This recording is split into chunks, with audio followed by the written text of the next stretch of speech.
Pues me presento, yo soy Juan Carlos Corral, soy psicólogo por la Universidad de Alcalá de Henares, más concretamente en el centro adscrito Cardenal Cisneros. Y bueno, hoy os vengo a hablar sobre los TCAs, los trastornos de la conducta alimentaria, relacionado con la sexualidad. Bueno, en primer lugar, yo hice mi TFG sobre el TCA, sobre el trastorno de la conducta alimentaria, y es un tema que, bueno, que me apasiona mucho, que me gusta mucho. Más concretamente hice un programa de intervención basado en la TFE, en la terapia focalizada en la emoción, con la idea de prevenir casos de TCA en el futuro. Está orientado a edades previas a la adolescencia, ¿vale? A niños, niñas que están acabando el colegio, quinto, sexto de primaria, como digo, con la idea de prevenir futuros casos de TCA. Entonces, bueno, si os parece, os voy comentando un poco sobre el trastorno en sí, ¿vale? Os lo voy definiendo un poco, hablando sobre él, y luego ya vamos metiendo variables relacionadas con la sexualidad. Entonces, bueno, según el DSM-4, el manual de los trastornos mentales, por así decirlo, pues define el trastorno de la conducta alimentaria como una problemática psicológica grave, ¿vale? Como un trastorno mental que afecta a la dieta y la ingesta de alimentos, por la alteración que sufre de la percepción sobre la imagen corporal que sufre la persona en sí, ¿vale? Es un trastorno muy cognitivo, ¿vale? Da igual que tú te veas, o sea, que tú estés muy delgado, muy delgada, si mentalmente no te ves así, da igual. O sea, es un trastorno que juega el papel cognitivo juega un papel muy importante el papel cognitivo, perdón. Entonces, bueno, voy a hablaros sobre una serie de variables muy interesantes en el trastorno, ¿vale? Primeramente, el sexo. Sin duda alguna, es un trastorno que afecta en mayores proporciones al sexo femenino en comparación con el sexo masculino, vaya. Sobre todo, las mujeres, cuando sufren TCA, lo que sucede es que se ven con una sobreestimación de la masa muscular, ¿vale? Es decir, se ven que están gordas, que tienen las caderas anchas, las piernas muy grandes. Entonces, lo que sucede es una sobreestimación de la imagen corporal o de la masa corporal en sí. Lo que pasa con el caso de los hombres es que también sufren TCA, como digo, pero en mucha menor proporción. Pero lo que pasa en este caso es al contrario, por así decirlo. Sucede una poca estimación de la masa corporal en sí. Es decir, qué pocos brazos tengo, qué poco pectoral tengo, qué espalda tan estrecha, ¿vale? O sea, que es como que se ve o es vivido de forma distinta el trastorno dependiendo de si se es hombre o se es mujer, por regla general. Luego es un trastorno que se da en mayores proporciones en la adolescencia, ¿vale? Bueno, por regla general, la mayoría de los trastornos mentales, los primeros síntomas suelen surgir previamente a la adolescencia o en la adolescencia, y en este caso mucho más, ¿vale?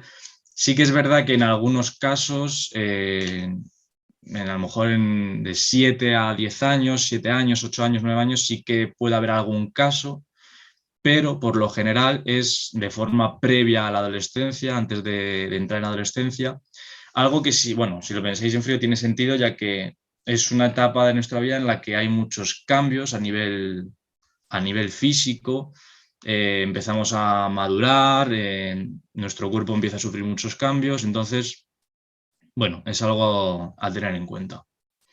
Luego el tema de la cultura es muy, muy interesante, ya que hay gran diferencia entre la cultura occidental y oriental, ¿vale? Habiendo un gran auge en la cultura occidental, dado en mayor parte a las redes sociales, a los medios de comunicación, a esa cultura de la delgadez, en donde tiene mucha importancia tener un buen cuerpo o cuerpo ideal.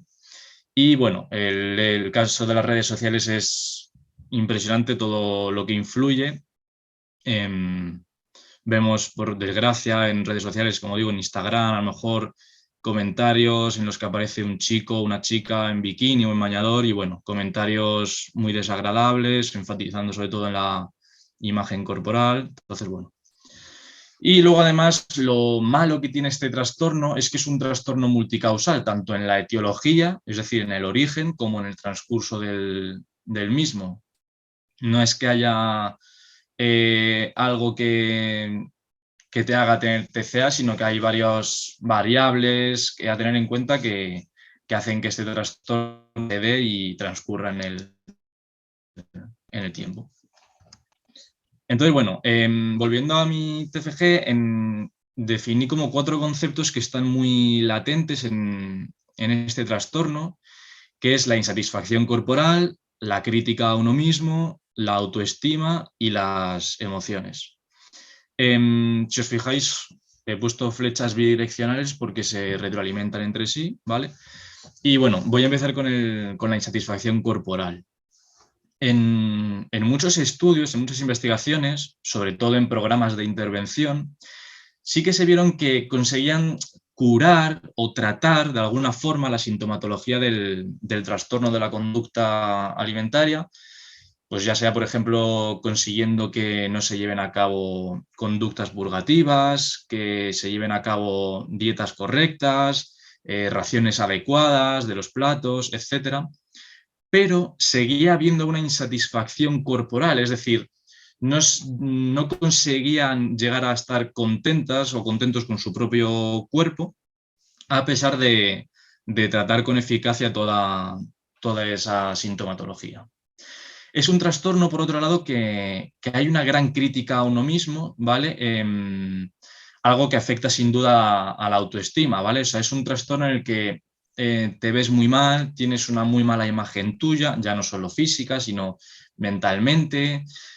Algo que propicia que haya emociones negativas, o bueno, mejor dicho, no hay emociones negativas ni positivas, sino desagradables, ¿vale? El asco, la tristeza, la ira, el enfado, pero con uno mismo es algo que en este trastorno se evidencia mucho, ¿vale? Entonces, como digo, son conceptos muy latentes en el trastorno y que se retroalimentan considerable entre ellos, ¿vale? Como digo, la insatisfacción corporal muy, muy presente. Y como también menciono, las emociones. Entonces, se vio que el tratamiento en habilidades emocionales es algo a tener en cuenta para este trastorno, porque no se le daba tanta importancia y una buena adecuada salud sexual o educación, sexual, salud emocional o educación emocional puede beneficiar mucho en este trastorno, ¿vale? Siempre voy a hablar de correlaciones y no causalidades, ¿vale? Porque como decía antes, es un trastorno multicausal en el que juegan un papel muy importante varios aspectos, ¿vale? No solo uno de ellos. Y por ello siempre se van a tratar como factores protectores, no milagrosos ni curativos, sino que, bueno, por ejemplo, una buena autoestima va a hacer que sea menos probable sufrir un TCA, ¿vale? Esto no quiere decir que si tienes una buena autoestima nunca vayas a poder sufrir un TCA, no, pero sí que es verdad que con una buena autoestima es mucho menos probable sufrir un TCA o una buena habilidad emocional y por tanto no tener tanta rabia contigo mismo, tanta tristeza contigo mismo, tanto enfado contigo mismo, pues va a beneficiar en un futuro poder sufrir un trastorno de la conducta alimentaria o TCA. Y bueno, ya metiéndonos más de lleno con la sexualidad, vaya, porque como os digo, quería relacionar este trastorno con la sexualidad. He introducido una serie de variables relacionadas con la sexualidad, como os digo, en el que, bueno, son bastante llamativas y bueno, dan mucho que hablar. En este caso, la orientación sexual, ¿vale? He hecho como distinción entre aquellas personas a las que le gustan los hombres, como pueden ser hombres homosexuales o mujeres heterosexuales, y por otro lado aquellas personas que les gustan las mujeres, como pueden ser mujeres homosexuales y hombres heterosexuales. Entonces, en el caso, por ejemplo, de los hombres homosexuales, es muy llamativo ver cómo la sintomatología en hombres homosexuales es mucho mayor que en aquellos heterosexuales, ¿vale? En un estudio se vio que era 10 veces mayor la sintomatología alimentaria en hombres homosexuales que en aquellos que eran o se consideraban heterosexuales. O, por ejemplo, en otro estudio se vio que entre un 14 y un 42% de los hombres buscaban tratamiento TCA aquellos que se consideraban homosexuales o bisexuales en comparación con los heterosexuales. ¿Vale? Es decir, que aquellas personas que le gustaban los hombres, había una notable diferencia a la hora de sufrir TCA en comparación con aquellas que no eran homosexuales. En el caso de las mujeres, por ejemplo, no habían resultados o datos concretos y había algunas diferencias.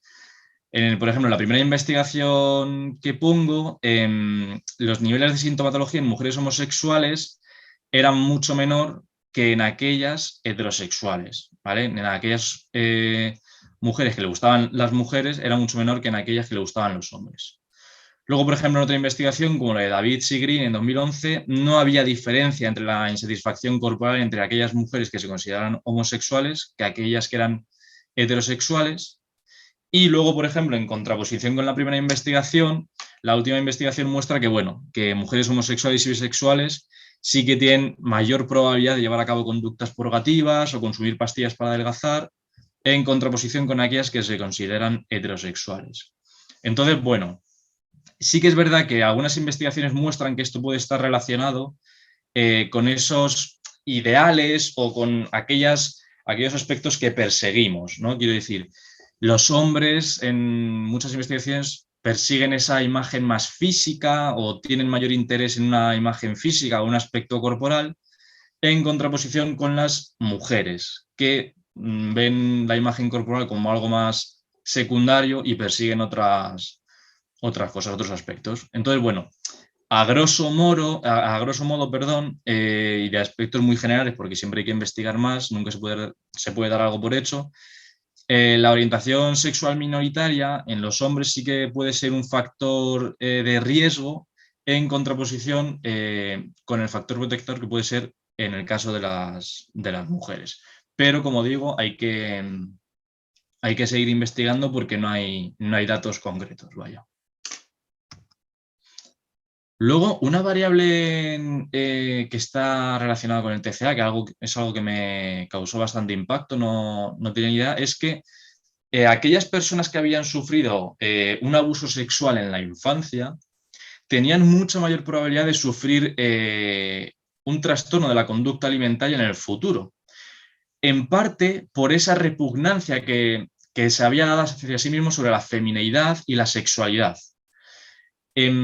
Esto, como mencionaba antes, está muy relacionado con las emociones desagradables, como pueden ser el asco consigo mismo, la tristeza, el enfado. Entonces, como digo, el tratamiento en habilidades emocionales puede ayudar bastante a servir como factor protector, como digo, nunca causalidad, sino correlación, para poder ayudar a no sufrir un TCA, vaya. Bueno, siempre, la habilidad emocional siempre va a ser algo bueno, pero en este caso más, ¿no? Porque, como digo, es un trastorno en el que las emociones, sobre todo desagradables, juegan un papel importantísimo, porque van a afectar a su vez, como mencionaba antes, en esa autoestima, en esa crítica hacia uno mismo, porque es un trastorno en el que, bueno, el afecto que te tengas a ti mismo, el cariño que te tengas a ti mismo, el cómo te veas a ti mismo, juega un papel fundamental, modulado, como digo, por las emociones. Y otra de las características que también me llamó mucho la atención fue el hecho de la satisfacción sexual, porque en aquellas personas que tienen un TCA, un trastorno de la conducta alimentaria, se vio que mostraban una menor satisfacción sexual en las relaciones sexuales, vaya. Y algo que estaba muy relacionado con esto era la asertividad sexual, es decir, esa capacidad para iniciar una relación sexual, para rechazar una relación sexual, para modificarla, para comunicarte, para, en fin, se vio como muy afectado en personas que sufren TCA, claro.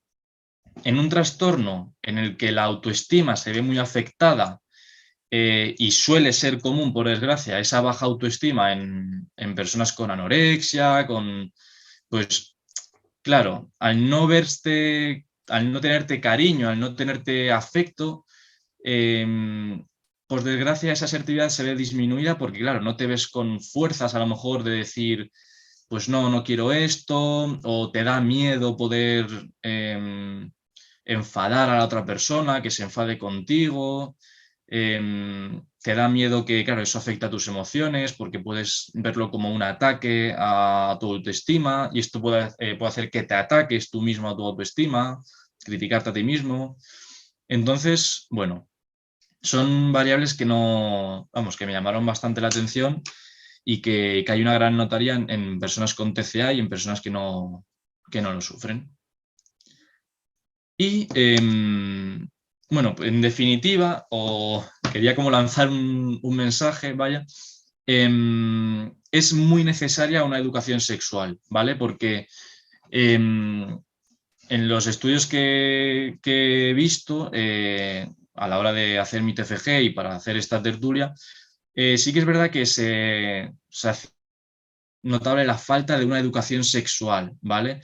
O sea, son aspectos en los que la educación sexual se hace latente y claro, como que es, no solo ya para este trastorno, sino para todos los trastornos, una educación sexual puede ayudar a prevenir en un futuro problemas de esta índole o a solucionarlos en caso de tenerlos. Entonces, como que lanzo un mensaje de que, bueno, la educación sexual es muy importante, por suerte poco a poco se va viendo como más normal, sigue haciendo evidentemente mucha falta, mucho contenido, mucha concienciación sobre la educación sexual, porque puede ayudar a prevenir futuros trastornos mentales, en este caso el TCA, de ir de la mano con las habilidades emocionales, ¿vale? Entonces, bueno, es como que lanzo el mensaje de que hace falta mucha más salud sexual porque es necesaria todavía a día de hoy.